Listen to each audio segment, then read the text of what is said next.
So there's the popular science theorem, which is a theorem field. Now we have factual fields and we have theorem fields. The public, the general public around the entire world want theorem fields. They only want basically theories that do not prove anything at all, and they want to apply non-physical matter to these theorems. And so all universities globally teach theorem sciences. Theorem sciences are only a theorem, as in they are literally only theories.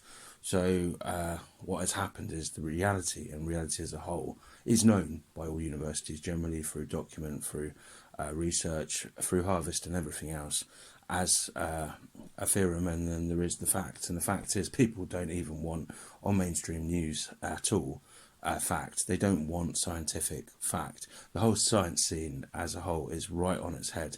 So popular science is non-knowledge, non-data. It's a theorem in the first place, so it's not even defined as science. What it is a commercial sort of physicist's wet dream of leading everyone into an alternative that could be real, and it's actually therefore become popularly adopted as mainstream theorem, as people generally don't take to their own minds and try and understand exact physics or exact matter or math, and don't try and work out complex diagnostics in the scientific sort of factual fields.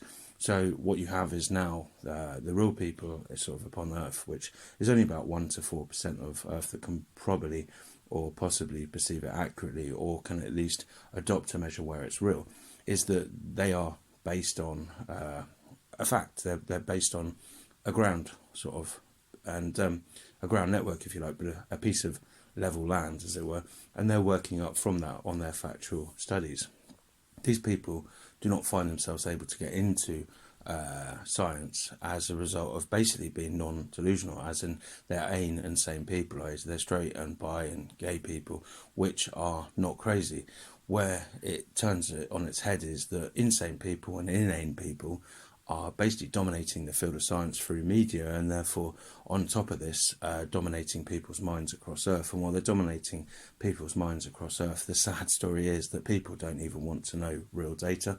They don't want to know the truth about our future. They don't want to know the probable causes of their life. They don't want to know any information at all. They do not want to actually understand the truth between black and white, and what black and white means to them, and the differences in the issues between reading something on a white piece of paper that's white and reading something that's on a black piece of paper that's black. They don't have a care in the world for this entire situation. They do not care for reality. They want to be in a trance. They want to be in a trance state of mind where reality is not real. They do not want to live in reality. They do not want to wake up and smell the actual smell or taste of a coffee bean, freshly grinded, properly roasted, and literally coming at them in an experience that they can define as something that is intelligent or extra intelligent. They just literally want to be in this trance. And where it goes as a scene as a whole, and the entire scene as a whole with science, is that theorem science is the only science that scientists, as they call themselves, or commercial theorem people, because they're not actually defined by the law as scientists, are able to make money.